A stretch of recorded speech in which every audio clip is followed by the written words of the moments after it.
The history of heavy.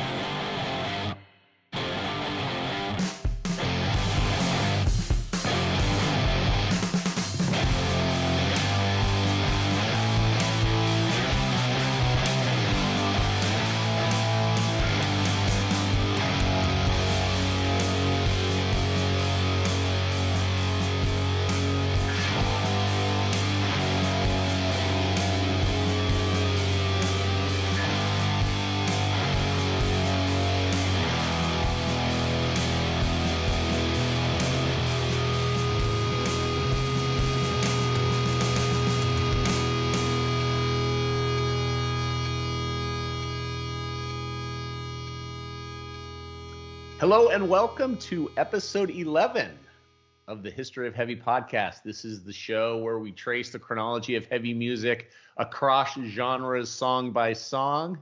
As always, I'm your host, Michael Huntsman, and I'm joined, as always, by my co-host, Big Daddy Dave Lieberman. And oh boy, Dave, do we have a big one tonight. How are you, buddy? We're talking about Iron Butterfly. Pretty excited. Yeah. For all the right reasons. Yeah. It's heavy time in the week. But this is a favorite of mine. I feel like there are some signposts in our journey of what will probably end up, should we survive and continue to tolerate each other for some 200 odd episodes almost. There are some key songs that I think we will talk about. This is definitely one of them, and so I'm really excited to get into the specifics. Last couple of episodes we spent some time talking about Black Sabbath in Birmingham. We're not going to delve too deeply into that. Want to get into the meat of the show, but Dave, any musical happenings that we need to dig into before we get into tonight's topic? We have plenty of meat to talk about tonight. We have plenty of meat, and the meat always begins with your cultural corner. We are still in 1968. As I look at our schedule, this is song one. This is song 3 in 1968, right? Velvet Underground, Jimi Hendrix's Voodoo Child last week. This will not be the last 1968 tune we talk about. You can check out our Spotify playlist if you want to cheat and see what's coming up. But tonight, we stay in 1968 before we get into the mighty tune we are discussing. Take it away. Dave's Control! All right, so Cultural Corner, we're going to take a little detour. 1968 is such a big part of our playlist. I was trying to parse it out and give a little bit of just a couple of months worth. And this is not a history class. I'm pulling right off of Wikipedia just to give our listeners and viewers now some context, right? I'm just picking highlights out. But this part of 1968 was a little bit slim. I did find two interesting things that I'll get into in a moment. But full disclosure, I was really looking forward to getting into May and June and starting to talk about the Summer of Love, 1968, Summer of Love. Well, guess what, folks? It's 1967 was the Summer of Love, and I had it wrong all this time. However, that is a critical piece of history and a critical moment in time that sets up this song and that this song, I think, captures. So we are going to talk about the Summer of Love, 1967, and how that informs our conversation tonight. Before we do, I do have two little 1968 tidbits. June 3rd, radical feminist Valerie Solanas shoots Andy Warhol at his New York City studio, The Factory. He survives after a 5-hour operation, and you might recall Andy Warhol from our Sister Ray conversation. And then June 4th, the Standard & Poor's 500, aka the S&P 500 index in the United States closed above 100 for the first time at 100.38. For context, last week, it hit an all-time high of 6,144.15. That's how far we've come. Now let's get in the Wayback Machine and talk a little bit about the Summer of Love, which I'm going to paraphrase a little bit, but we're just going to have some snippets again from the Wikipedia article. This is not a history class, but this is really good distilled context for the sound we're going to talk about. So, inspired by Jack Kerouac's On the Road in 1957 and the Beat Generation authors of the late 50s, who really had their heyday in San Francisco's North Beach across town from the Haight-Ashbury. Folks that gathered in the Haight-Ashbury during 1967 rejected the conformist and materialist values of modern life and adhered to the psychedelic movement. There was an emphasis on sharing and community. The prelude to this Summer of Love was a celebration known as the Human Be-In at Golden Gate Park on January 14th, 1967. And it was at this event that Timothy Leary voiced his phrase, "Turn on, tune in, and drop out."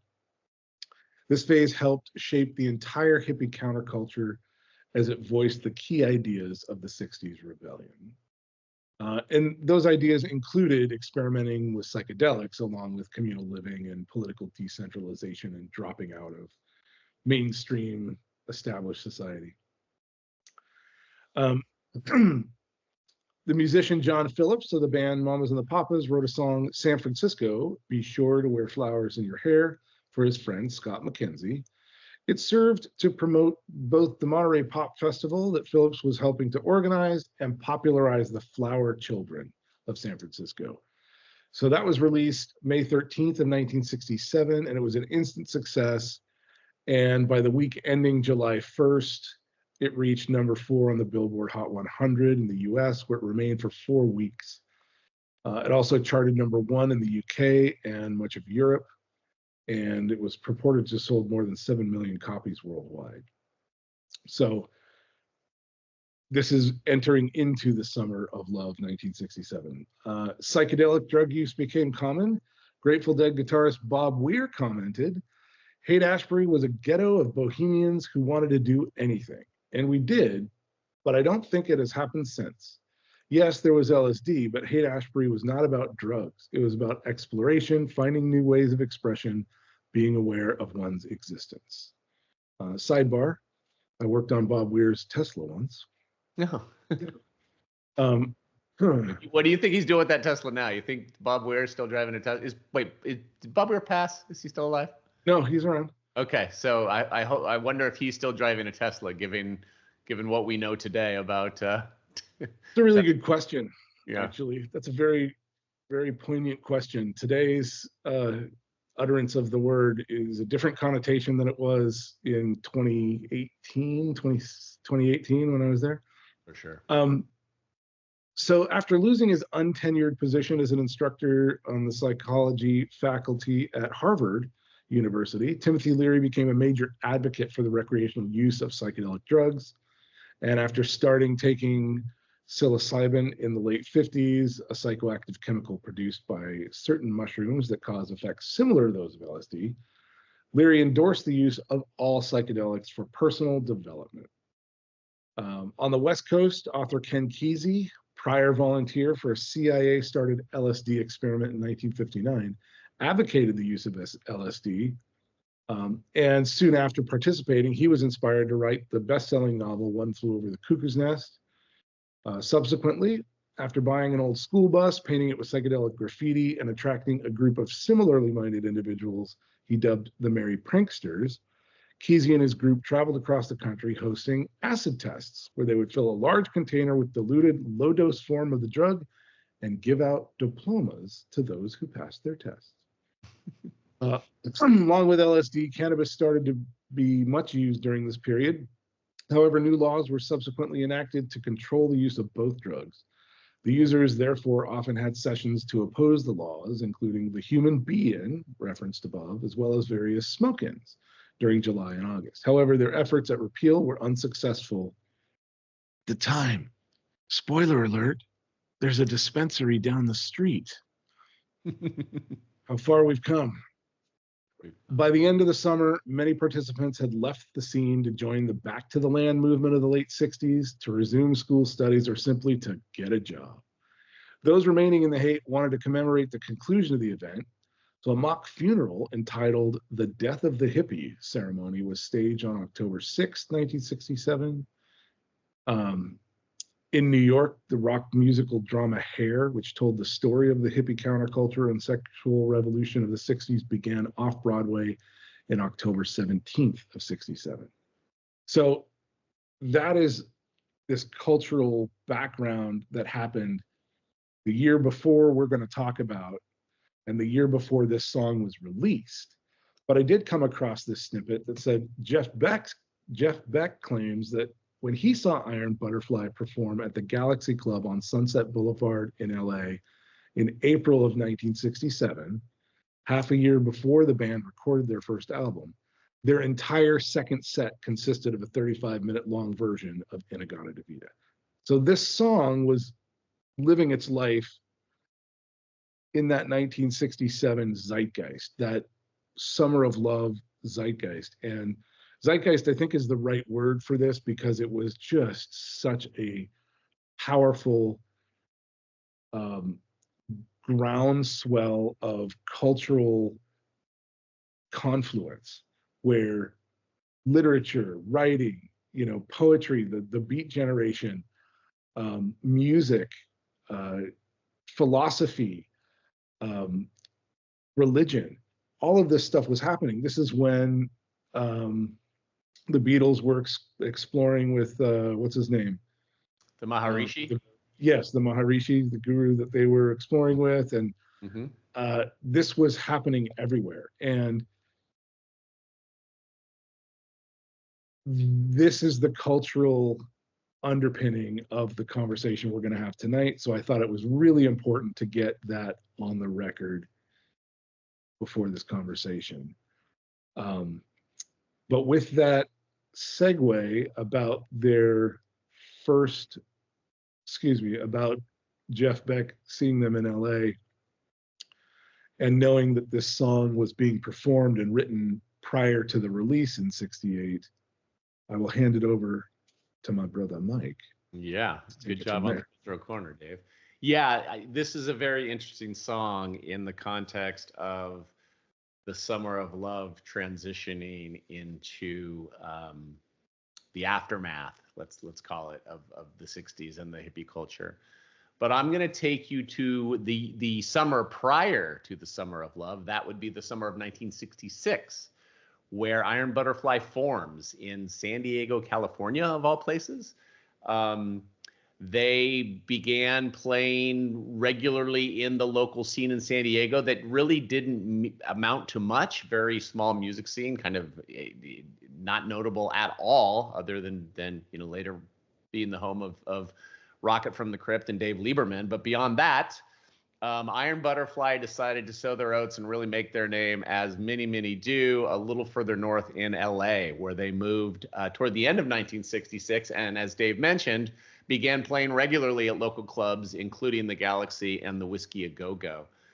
By 1967, they had signed a record deal with Atlantic Records, and they had released their debut, applicably titled Heavy, in January of 1968, which is the perfect title for a record that we should be talking about on this podcast. But alas, there isn't a lot of notable on that record, and it received very little fanfare commercially. It's not a bad record, but it's not what is to come and the topic of conversation tonight. That would be side 2 of their second LP, the titular In-A-Gadda-Da-Vida, which would save the band from obscurity, become their lone hit single, and prove to be highly influential on the emerging hard rock and heavy metal genres.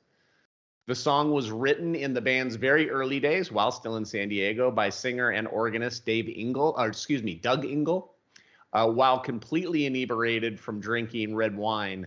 And while drunk, he played the song for the band's drummer, Ron Bushy, and was slurring his words so badly that Bushy understood the words to be In-A-Gadda-Da-Vida and not in the Garden of Eden, as Ingle had intended.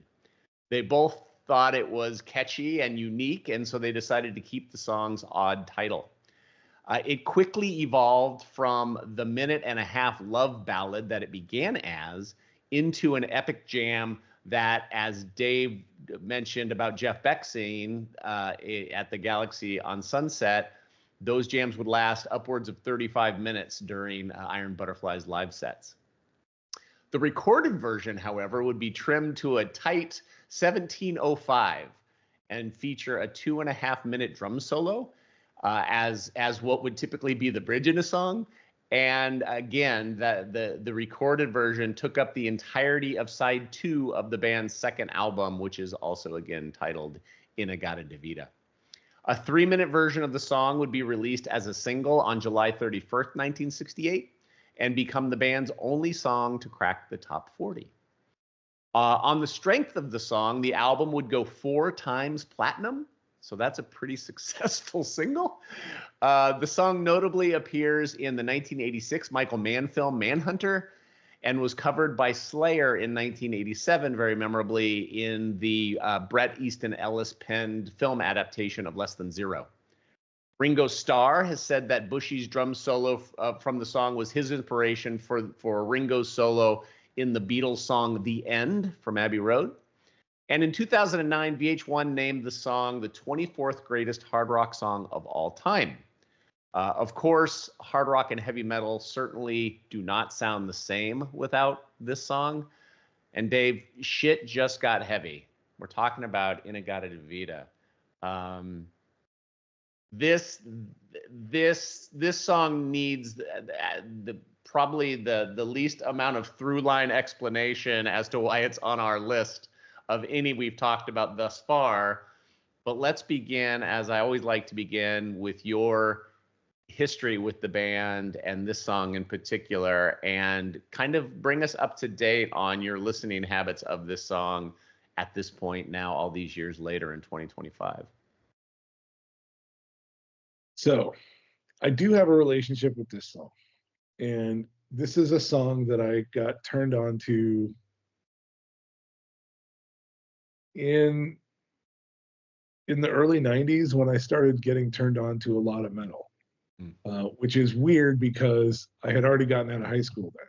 In high school, I was listening to a lot of, started with like alternative and even like Euro synth pop stuff that was going on in the early 80s, and then mostly Euro alternative stuff.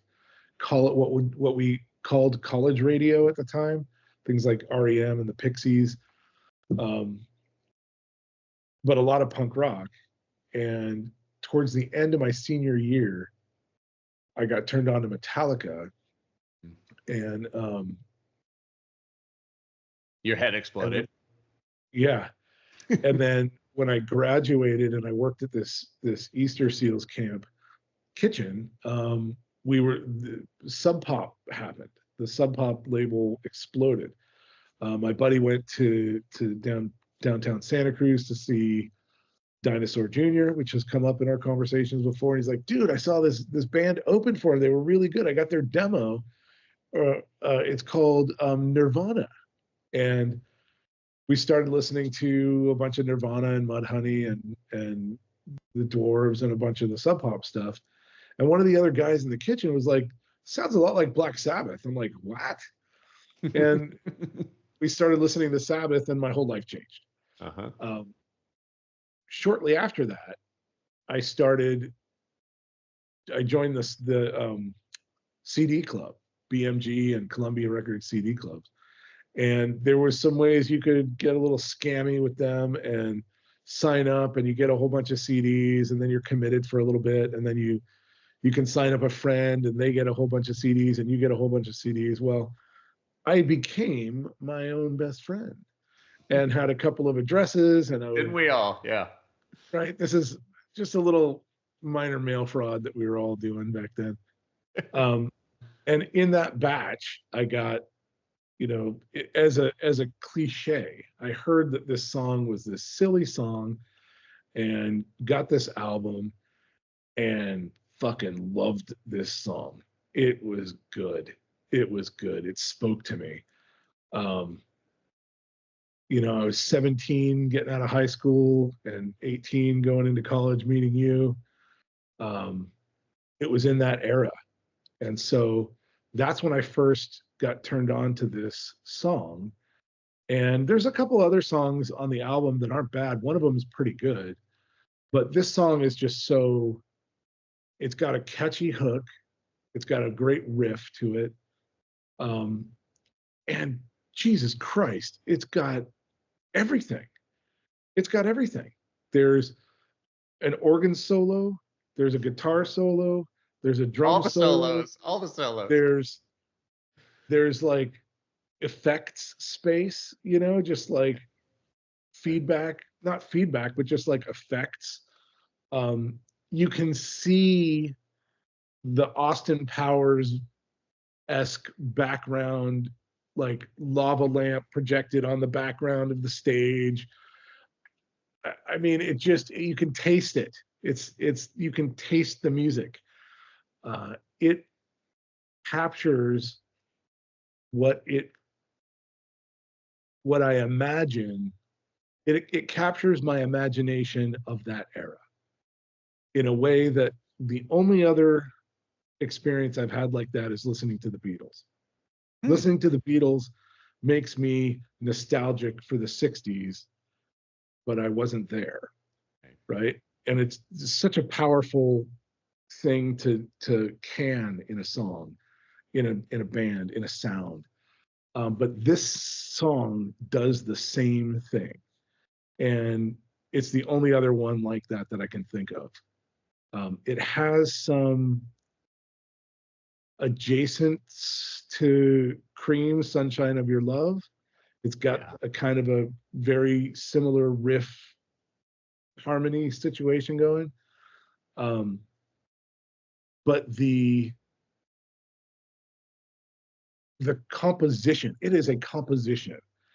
The organ brings so much depth.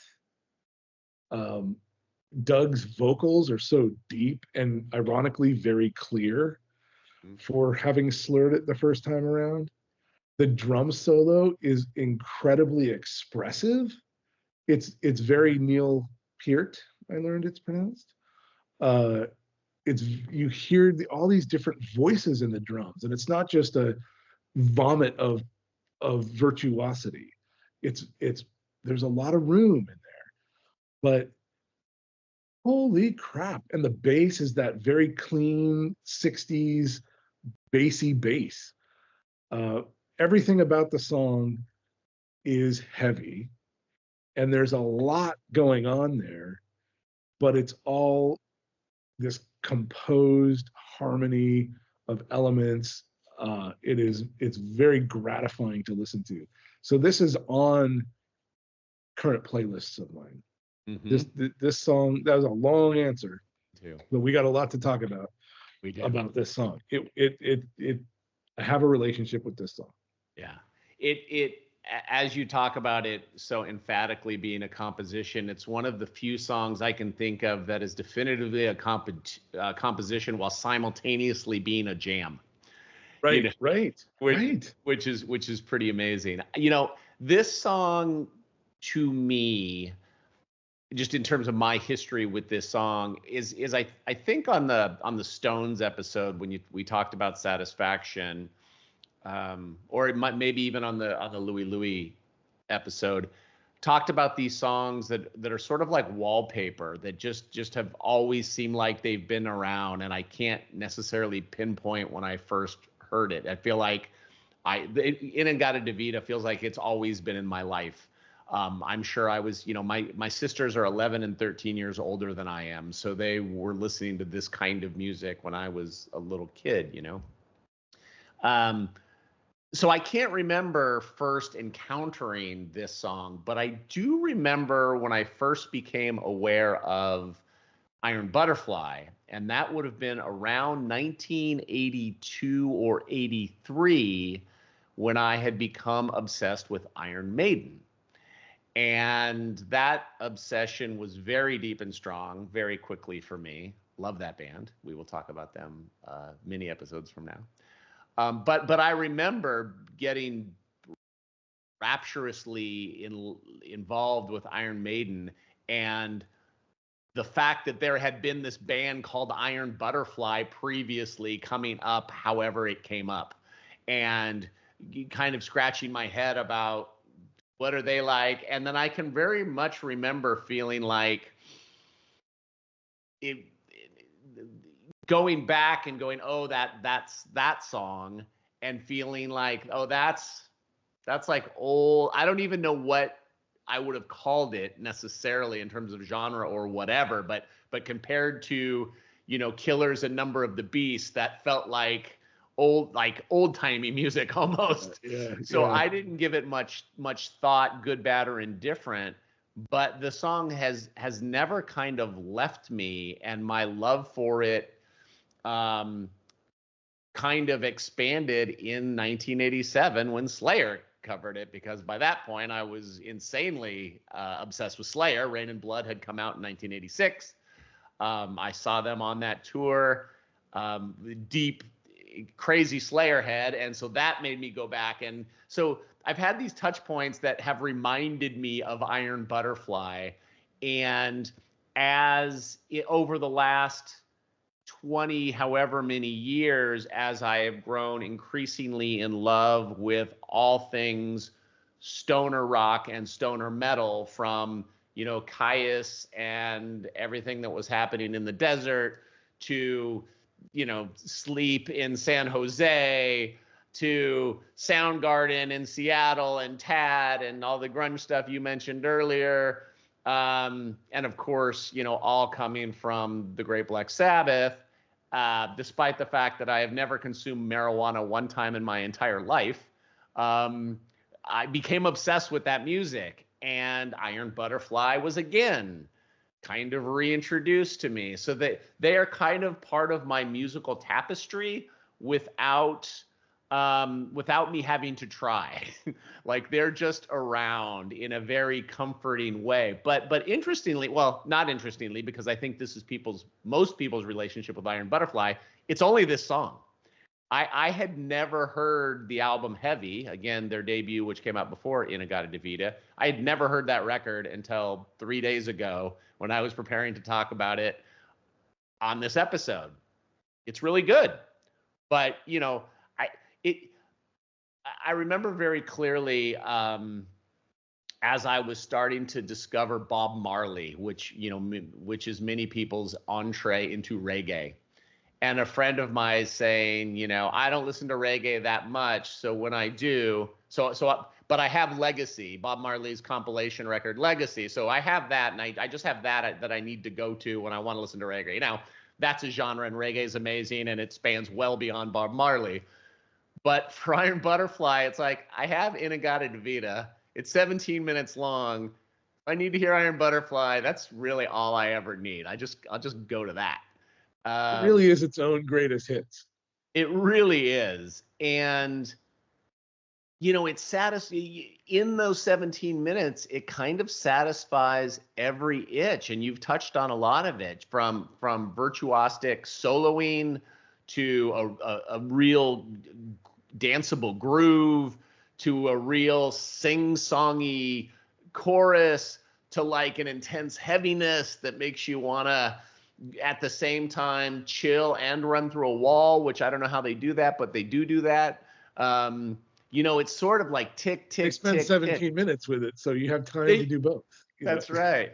It really checks a lot of boxes. And again, where some of these things we feel like we're trying to stick pegs in square holes, or whatever, to make them, well, no, here's why we're talking about Rumble, and why this is a heavy song, and why we're starting here. This is why we need to include the Stones, or whatever. In-A-Gadda-Da-Vida, it's like, needs no explanation. Like, well, obviously. That said, and I mentioned its very clear and obvious influence on all things heavy and hard rock. Written in 1960, late probably 66, early 67, released in 1968. What genre would you tag this song with, Dave? very clear to me, psychedelic. It's psychedelic rock. And it's psychedelic rock that's heavy, but it's not metal. It's not,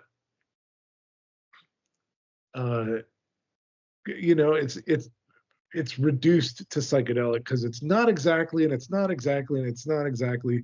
And so I get to psychedelic with it, but it is the heaviest psychedelic song in the pantheon of psychedelic music. It's definitely at the far tipping point end of the spectrum of psychedelic. Yeah. But it exists to me as a psychedelic music. So not at all how I would describe this song. I would call it hard rock, but I have one for you that I've never heard before, I don't think, and I love. So Wikipedia, these are great. It has psychedelic rock. It has hard rock. It has progressive rock. It has our old friend acid rock, rears its head again. This one I'm a big fan of. The fifth genre, the fifth genre that it tags Iron Butterfly with is occult rock. Oh. Which I am really into. Oh. A few other contributors to the occult rock genre, some that you would expect probably. Blue Oyster Cult. Black Widow. It doesn't show Pentagram on here, but Pentagram would certainly be here. Blue Cheer, who we will be talking about. Let me revise. I didn't know that was an option. Yes. So that sums it up better. It certainly does, because I was reduced to psychedelic rock because I didn't have occult. I didn't have occult rock. Yeah. Right. But like that really is much more eloquent. And it's not because of the subject matter. It's because of the vibe. It's the sexy darkness, right? There's a sexy darkness in there that it makes you feel. And this goes to the name, Iron Butterfly, right? Like this is a foot in both worlds. This is very, very crossover-y. Iron and then butterfly, right? It's like a great name. It's awesome. It's such a great name because it really hits that, it strikes that chord, and it merges those two very separate circles, and it makes the Venn diagram in such a great way. And the sound, I think, really does that, and the organ makes that happen, I think. Because just like with who is the electric jug player? 13th Floor Elevators? Thank you. Like, what? Where does that come from? Electric jug? Like, okay. That brought in a completely different texture, and it just is like, it spins it out of the orbit of pop and into its own thing. And then we receive it in our conversation. And while Iron Butterfly could exist without the organ and it just being guitars, it would still be a very heavy song. In-A-Gadda-Da-Vida would still be a very heavy song. The organ thing, because it's so churchy, and because this is not holy at all, is very occult rock is right. And that actually reminded me of a point that I wanted to make, which was that early in our very first episode, we talked about, we're not going to talk about the blues and we're not going to talk about classical music, but certainly there's ways that you could call those things heavy. And I forgot to mention Bach. Bach has some very heavy music, and it's dark and evil. Wagner. Wagner, It's right? insanely heavy, yeah. But Bach did all kinds of organ music. He played for a bunch of churches. And so you have this body of work. And then he had like 19 children, many of whom passed, but a couple of whom became other musicians in their own right. So there's a bunch of Bachs, and his father was a musician and his uncle was a musician. So there's a lot of Bachs on the record, but Johann Sebastian Bach has this whole body of work that's this organ stuff that a lot of it gets very dark. And this touches that nerve. It strikes that nerve. And there's some parts in the middle where it gets very churchy. There's these long drawn out chords in the solo where it's transitioning from one solo to another, that you feel the vibe. You feel the churchy vibe.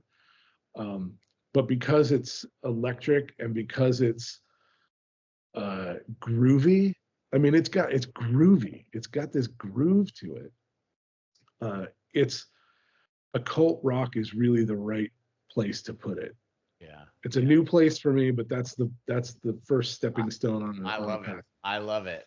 Yeah, the organ's interesting. You know, particularly when you think about specifically the way Deep Purple used it to such a heavy effectiveness, but largely abandoned by what would be described as heavy music.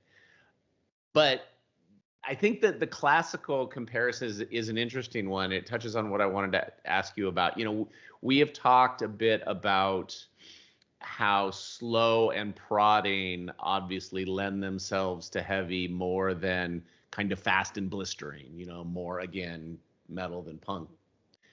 But also what happens with a lot of this heavy music, and this is a prime example of it, is the length of the songs. You know, even when you get to Sabbath, you know, 6 and 7 and 8 minute songs, and you know, it gets to an extreme with bands like Sleep, who have hour-long, you know, Dope Smokers, an hour-long song. Right. But you know, 17 minutes is, you know, kind of, and Sister Ray we talked about. You know, these songs that we are defining as heavy certainly are on the longer side versus the shorter side. Thoughts on I mean, the slower tempo, I guess it takes longer to complete a bar. So yeah, well, I think that's part of it, is that you're taking your time because it's sludgy. Yeah. The whole psychedelic influence and the pot smoking and the LSD, those are slower drugs than they are faster drugs. And so that merges perfectly. And the fact that other bands like Grateful Dead at this time, Yeah. they're doing all these open sets of space, right? They would have these areas of their song or their set just called space, where they were just jamming. And that's a thing all of a sudden. Now, all of a sudden in this genre, right? That's always been how jazz has been. It's some basic format, and then everybody goes on their own solos, and then you come back for a structured exit. But in this context, in this format, this kind of pop rock side of the equation, not classical, not jazz, but we're in the pop rock world. The Grateful Dead like give us permission to go there, and when you slow the tempo down, you have time to explore it. And this is on the outside of that, but I think Black Sabbath Warning is like 13 minutes. Yeah. And that's another meandering jam that's amazing. But the sweet spot is more in the 6, 7, 8 minute zone. But I think it's largely because the permission is there to go do what you need to do. But what the heavy song needs to do is plod through the mud, is just kind of march, right? And that has its own pace that the music has to honor. Well said. I think of it for me as more lean back music than lean forward music. And Yeah. it's kind of like I just love like settling in for the ride and not being worried about getting to the second chorus or whatever. And that's great too. You know, I love pop songs and I love, you know, singing along with punk rock bands and whatever. But there's something about this vibe.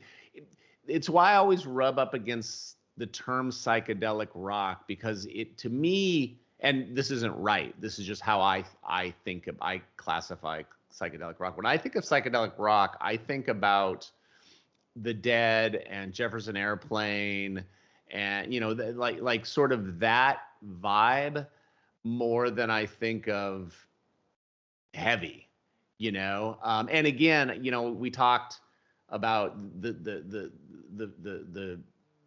phrase acid rock a couple of episodes ago, and how I think I've always had kind of a twisted perspective on what that means. But you know, acid rock and psychedelic rock are, because of what they literally mean, they are kind of interchangeable probably. Sure. But acid rock to me means heavy and hard, and psychedelic means like jangly and happy. More lovey-dovey. Yeah, Yeah. yeah. Yeah, I think that's a fair characterization.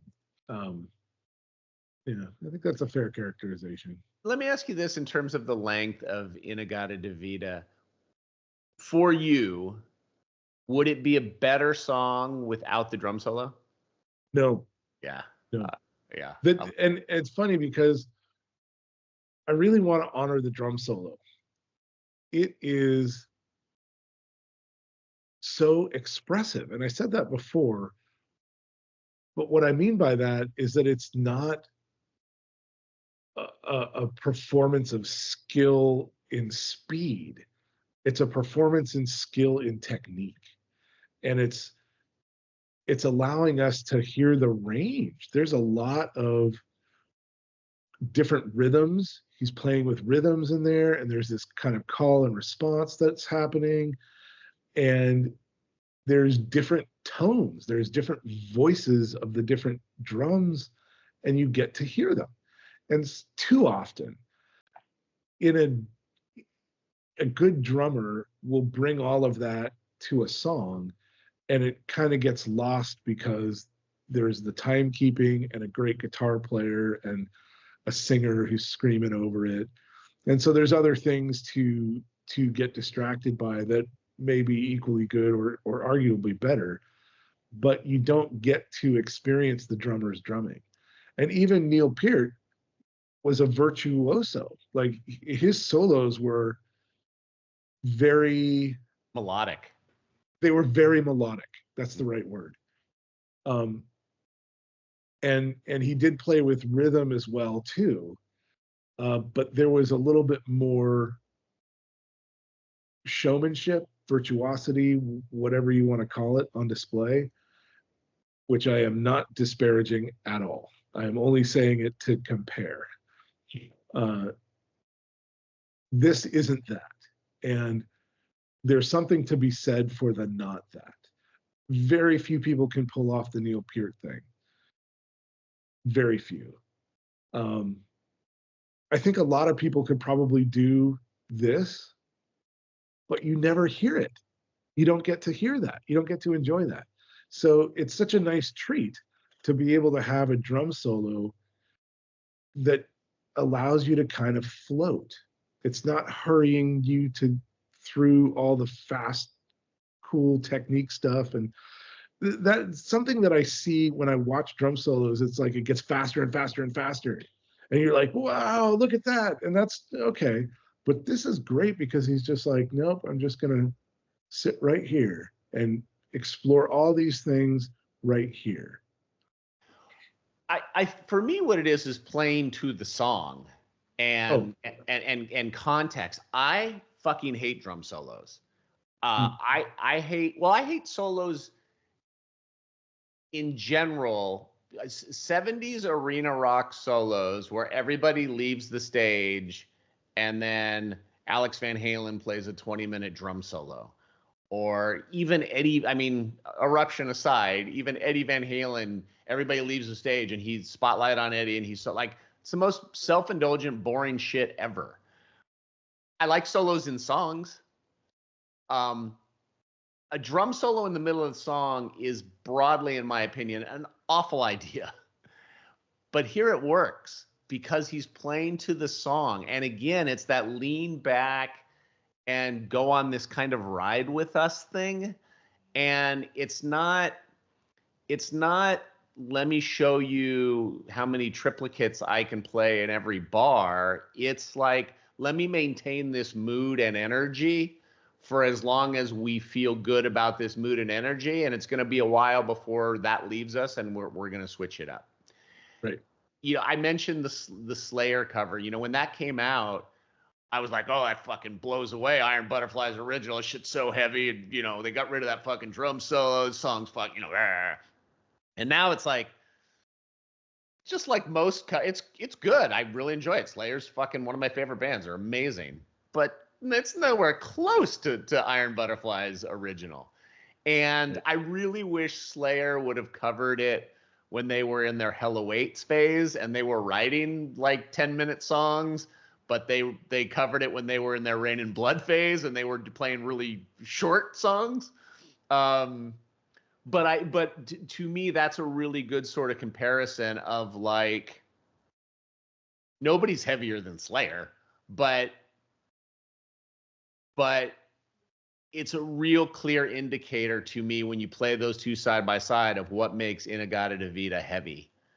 And it is the organ, which Slayer would not. You can't spell organ unless it's like a body part. And ORGYN, organ. Right. You know, it is the organ, and it's the elongated drum solo, and it's the super noodly bass that like he's kind of soloing through the whole song. Right.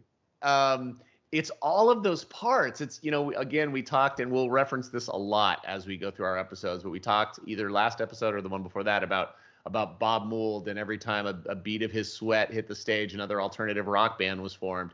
You can pick apart the 17 minutes of this song and spot all of these bands. You can spot, you know, I mean, Sabbath is essentially happening at this same time, so they're more peers than probably inspiration. But you can see kind of what Rush took from Iron Butterfly, and you know what the grunge movement took from Iron Butterfly, and what stoner rock took from Iron Butterfly, and all those things. It's just all in this. Again, it's. I feel like I'm short shrifting this band because they probably have some other great stuff in their catalog that I haven't given its due. But this song is so great and all encompassing. I don't feel the need, you know, it's kind of a perfect song. So here's where the math is on your side. This record went quadruple platinum. Yeah. Like, and when we say record, we're talking about the recording of this song, right? We're not talking about the whole album. Right. Because that's something that musically threw me off until I understood that. People, you know, I would see record of the year and then album of the year. Right. Record is recording, a song recording. Right. And so this song is that good, right? This song connected with that many people, and it opened them up to this band, and then they didn't continue to walk through that door. Now, I have a little bit more experience with the band and have a fondness for some of the other songs on the album. One in particular I think is pretty good, but not like this. It doesn't grab you. It doesn't have the same hook. It doesn't have the same weight.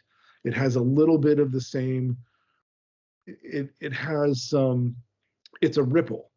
You know, you throw the stone in the pond, and this song is the bloop, and then the others are the ripple. Yeah, they're part of it, but they're not it. And I went back and I listened to Heavy, and I was like, oh, I can see where they're going and how they're going to get there. And this sounds very 60s psychedelic-y more.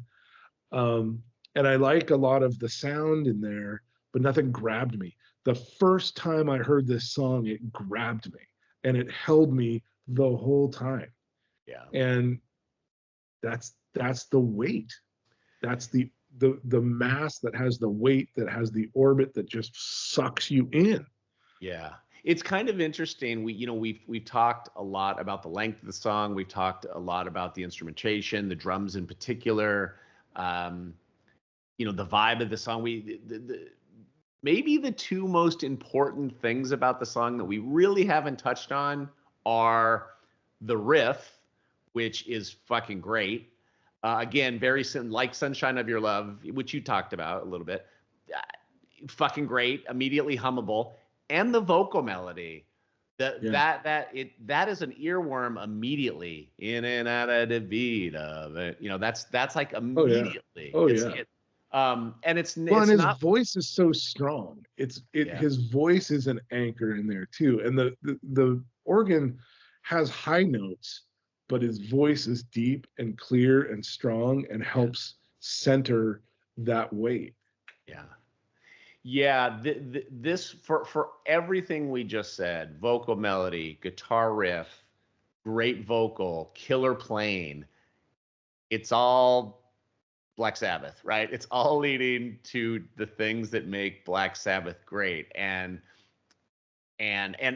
all of the bands that we will be getting into through all the songs, let's say, that we'll be getting into through our conversation is, I think, when a band can check each of those boxes, which is why In-A-Gadda-Da-Vida is one of the tent poles of our conversation, because it does check.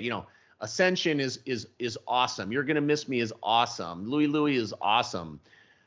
From a heavy perspective, none of those songs check as many boxes as In-A-Gadda-Da-Vida checks. Yeah, I agree. And I would say that it's not that without this song, heavy music wouldn't exist. It's that without this song, heavy music wouldn't be as good as it is. Mm-hmm. Like, this song gives some street cred to the whole heaviness sound, and I think that comes from the instrumentation. Playing organ is different. It's hard, right? And it's not a pipe organ. He's not playing like a whole thing, but it's a keyboard, but it's two-handed, and to make it sound as bitchin' as all the guitar stuff that sounds as heavy and the heaviness that we like and the heaviness in this conversation, I think takes some real skill, and it adds that kind of credibility to this whole heavy conversation. I agree, but I also think it's a kind of an announcement that things have changed. Like, you can release a 17-minute song that can be your hit, quote unquote. You can be this heavy and still be popular. And I don't want to demean any of the 10 songs we've talked about before this song, because they're all great in their own right. But I feel like, again, in the conversation of heavy, this song is kind of an announcement that this is what heavy sounds like, and take this blueprint, and now, Black Sabbath, you do you, and Blue Cheer, you do you, and Stooges, you do you, and Sleep, you do you. And I don't want to, again, exaggerate the importance of Iron Butterfly, but I do think this song is the turning point. Yeah. Yeah, it is important. And here's my analogy for the episode here. The conversation so far, we have been walking a paver path towards the house of heavy. With Iron Butterflies and In-A-Gadda-Da-Vida, we are on the doorstep. We're about to open the door and go room by room and get real comfortable at this house of heavy.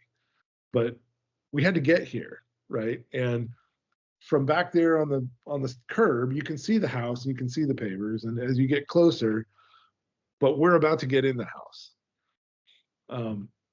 That's my analogy for this. I like that. I like that.